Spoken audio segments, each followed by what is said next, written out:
राधे राधे। बचपन की गलतियों का उसे जीवन भर दुख उठाना पड़ा। कोई न बेटा हुआ, न कोई बेटी हुई, न कोई संतान हुई। पूरा महल, जो महल का रिश्ता भी हुआ वो सब खरा शाही घर का। याद रखना, पाप मत किया करो, पापी मत बना करो। फिर बोलो नर्मदेश्वर भगवान की ताली बजा दो। शास्त्री जी सुदामा जी की झांकी तैयार करो। तैयार है ना? हाँ। आज दशहरा बेटा भगवान ने क्या किया? आज इधर बारात लेकर राजा शिवपाल पहुंचा और इधर भगवान भी पहुंच गए। विदाई हुई, सब कुछ हुआ। आज आरती किया, थाली दिया, भगवान रख लिए मंदिर के पास खड़े थे। तब सुमित्र मारे रुक्मणी ने चारों तरफ देखा, भगवान ने दिखाई दिया। रुक्मणी ने छलांग मार दिया। तब सुमित्र मारे भगवान ने कहा तुमने रुक्मणी देर कर दिया। कहा थी? रुक्मणी ने कहा मैं तुम्हें खुद देख रही थी, तुम खुद नहीं दिखाई दे रहे थे।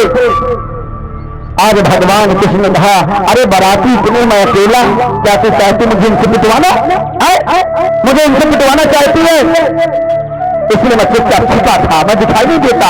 और रुक्मणी को बैठाया, रथ में लेकर के घर चलाया। बोलो वृंदावन बिहारी लाल की जय। आशीर्वादिता भगवान ने अपने माता पिता का आशीर्वाद लिया और आशीर्वाद लेकर के माता पिता का आज भगवान सब चले गए। उज्जैन संदीपनी आश्रम में पढ़ाई लिखाई करने चले गए और संदीपनी आश्रम में जाके पढ़ाई लिखाई करने लगे।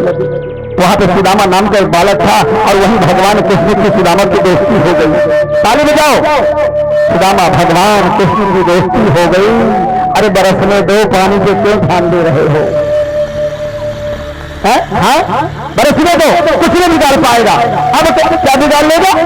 अब आज तो लास्ट है, अब क्या बिगाड़ लेगा? उनने तुझे जितनी ताकत हो तो बारिश करा के दिखा, अब तो क्या बिगाड़ लेगा? प्रेम से बोलो गोविंद भगवान की। शास्त्री जी ये सब कहां चले गए? गुरु माता ने कहा बेटा सुदामा और कृष्ण तुम दोनों जंगल चले जाओ, कल हमारे भागवत कथा में यज्ञ होना है। उस यज्ञ के लिए लकड़ियां चाहिए आम की। तो बेटा तुम दोनों चले जाओ, तुम बड़े हो दोनों और तुम समझदार हो। जंगल में शेर है, जंगल में बड़े बड़े जानवर है। हर बच्चा, हर गुरुकुल का छात्र ये लकड़ियां नहीं ला सकता। जाओ। तो भगवान कृष्ण और सुदामा जी को भेज दिया। भगवान कृष्ण सुदामा दोनों चल दिए। तो माता गुरु माता ने कहा बेटा तुम जंगल में जा रहे हो, तुम लोगों को भूख लगेगी, तुम छोटे हो, एक काम करो तुम कि थोड़ी सी चने रखते हैं, कि चने ले जाओ। अगर तुम्हें रास्ते में भूख लगे तो दोनों भाई मिल करके आपस में कहां कर लेना। बड़ा था सुदामा, तो गुरु माता ने सुदामा जी को चने दे दिया और सुदामा जी और भगवान कृष्ण दोनों आज चले जा रहे हैं लेकर के चना। आज भजन गाते हुए आज सुदामा और दोनों कृष्ण चले जा रहे हैं और चले जा रहे हैं। कृष्ण बोलो गोविंद भगवान की, भागवत महापुराण की। चले जा रहे हैं सुदामा और कृष्ण। भगवान कृष्ण करे सुदामा तुम्हें भजन आते हैं? सुदामा जी ने कहा हाँ मुझे भजन आते हैं। तो सुनाओ भैया।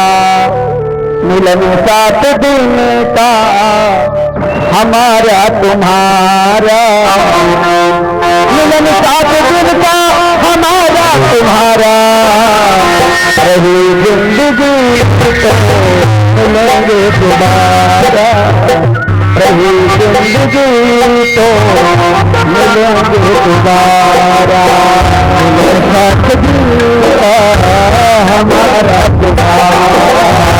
चले जा रहे लकड़िया देने हमारा तुम्हारा, साथ दूंगा हमारा तुम्हारा, साथ दूंगा हमारा तुम्हारा, साथ दूंगा हमारा तुम्हारा, रही जिंदगी तो मिलेंगे दोबारा,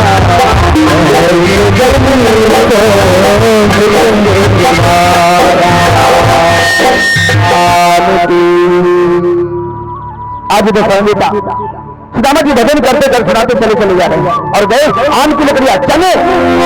रास्ते में ठंडी का समय था, सुदामा जी चने लिए थे और सुदामा जी याद रखना गुरु माता के आश्रम में एक दिन गोतों के गुरु भाषा ऋषि उसी तरह कह के भीतर चने रखे थे कि बेटा आज लकड़ी लेकर जंगल जाएंगे तो अपने बेटों उसी समय दुर्वासा ऋषि आज गुरु माता के आसन में पहुंच गए। आवाज मारा, भिक्षाम दे, भिक्षाम दे। गुरु माता ने कहा नहीं, कैसी बात नहीं करो। गुरु माता ने मेरी माई की फसल सही करी, सबकी क्यों करते हो। आज गुरु माता ने क्या किया, गुरु माता ने दुर्वासा ऋषि से झूठ बोल दिया कि आज मेरे घर में कोई नाश्ता नहीं है, और चने रखे थे चने, और चने किसके लिए, ये चने भगवान कृष्ण सुदामा जी को देने के लिए दुर्वासा ऋषि संत को नहीं दिया। ध्यान देने मैया, अगर अपने पुत्र के लिए तुमने नाश्ता बना के रखा और कोई संत घाट में पहुंच जाए तो पुत्र को मत दो, तो संत को दे दो, नहीं इसमें श्राप लग जाएगा। तो जो तुम्हारा नाश्ता रखा है ना, इसमें श्राप लग जाएगा, और तुम्हारा पुत्र तुम्हारा परिवार कोई भी खाएगा तो श्रापित है। दुर्वासा ऋषि को गुरु माता ने मना कर दिया, मेरे घर में कोई नाश्ता नहीं है, गुरु जी कल लाना। तो गुरु जी ने वहीं खड़े खड़े ध्यान निद्रा से देखा तो पोटली में बने चने रखे थे। दुर्वासा ऋषि ने कहा, गुरु माता तुम्हारे मेज पे चने रखे हैं, थोड़ी सी ले आओ। गुरु माता ने कहा, ये तो मेरे बच्चे के लिए हुए जंगल जा रहे हैं। अच्छा, हाँ, मना कर दिया। दुर्वासा ऋषि ने श्राप दे दिया कि ये चने जो खाएगा वो सदा सदा के करीब हो जाएगा। इस बात को सुदामा जी ने सुन लिया।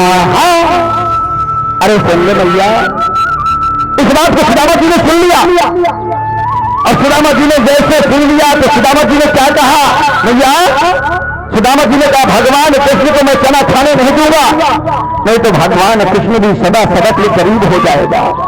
इसलिए वो जितने चने थे सुदामा ने टोटल सुदामा खा गए, और आपने 100 ग्राम में सुदामा को बता दिया कि सुदामा चोर था। सुदामा चोर नहीं था, सुदामा भगवान कृष्ण की रक्षा किया, सुदामा भगवान कृष्ण को गरीबी से बचाया। भगवान कृष्ण को सुदामा ने गरीबी से बचाया।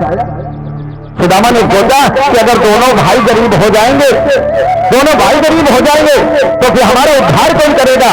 तो सुदामा भगवान कृष्ण के हिस्से की भी गरीबी ले लिया था, और सुदामा ही अकेला चना खा गया। मैं कृष्ण को नहीं खाने दूंगा, अगर मैं गरीब बन जाऊंगा तो मेरा कृष्ण मेरा राजा होगा, उद्धार कर देगा। अगर दोनों भाई गरीब हो जाएंगे तो दोनों का उद्धार कौन करेगा। तब सुदामा ने चना खाया, गरीब हो गया। भगवान कृष्ण से पूछा, मेरे हिस्से के चना सुदामा तू खा गया। बोले हाँ। सुदामा जी रोने लगे, भैया क्या करूं, मैं जो बात मेरे दिल के अंदर बता नहीं सकता। बोले बता। इस तरह भगवान कृष्ण क्रोध में आ गए, सुदामा जी को कहा, तू सदा सदा के लिए गरीब हो जा। गरीब क्या, तो गरीब हो ही गए पहले से, श्रापित चना दुर्वासा ऋषि को खा गया, भगवान को बचा दिया। हाँ, परंतु भगवान सब जान गया, वाह तूने सुदामा मेरे साथ तूने क्या किया। याद रखना, अगर कोई आपको जहर दे रहा और आपको जहर दूसरा व्यक्ति ना दे करके दोस्त तुम्हारा पी गया, इसके बाद दुनिया में दोस्त नहीं। आज इधर समझ देता भगवान ने क्या किया, लकड़ी लाई, यज्ञ हुआ।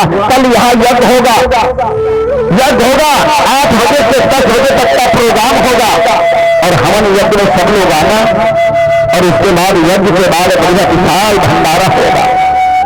भंडारा भी खाना, पर विशाल बारिश भी होना। जाकर देखा तो भगवान सुदामा जी की इतनी गरीबी, उसी के बच्चे भूख से रो रहे। सुशीला रात में 12 बजे बच्चे रोने लगे। सुशीला ने कहा, सुदामा जी की पत्नी का नाम था सुशीला। सुशीला ने कहा, भगवान सरकार की गरीबी हमें को दे दिया। उस समय सुदामा जी पड़े थे, सुदामा जी ने कहा, सुशीला रुक। हाँ, ये भगवान का श्राप लगा है। परंतु द्वारिकाधीश के सामने जब मैं रोने लगा था तो द्वारिकाधीश ने एक बात कहा था कि जब मेरे द्वारिकापुरी आ जाएगा तो मैं तेरी गरीबी सदा सदक में मिटा दूंगा और तुझे एक अमीर व्यक्ति बना दूंगा। सुशीला ने कहा, तब जाओगे तब शाम निकल जाएंगे, जाओ ना। सुशीला ने सुदामा ने कहा, सीधे चला जाऊंगा। सुशीला एक काम कर, भगवान कृष्ण जितना मुझसे प्रेम करते हैं, भगवान कृष्ण मुझसे ज्यादा तुझसे प्रेम करते हैं, यही चाहिए। भाभी ने मुझे क्या दिया है। तो सुशीला, हमारे पास तो कुछ नहीं है, पड़ोसियों से मांग के ले आ। पड़ोसी चावल खटक रही थी, उसने कहा, तेरा रोज का काम है सुशीला, आज एक काम कर कि चावल का फटकन ले जा। और सुशीला ने चावल का फटकन जो था कचरा उसे उठा लिया, टोटली बांध लिया और सुदामा जी को दे दिया। और सुदामा जी भजन करते चले जा रहे हैं। भगवान इधर बैलगाड़ी लेकर के भगवान मिल गए। बाबा जी कहाँ जा रहे हो। अरे बोले, मैं द्वारिकाधीश से आ जा रहा हूँ। अरे बाबा, मुझे तो उसके आगे भी जाना, बैठ जाओ। सुदामा जी ने मना कर दिया, मेरे पास कोई किराया नहीं है, मेरे पास कोई भाड़ा नहीं है। भगवान कृष्ण ने कहा बाबा तुम्हारे पास पैसा नहीं है, तुम भजन सुनाओ। और बैठ गए बैलगाड़ी में और बढ़िया भजन सुनाने लगे। लगा दो भजन।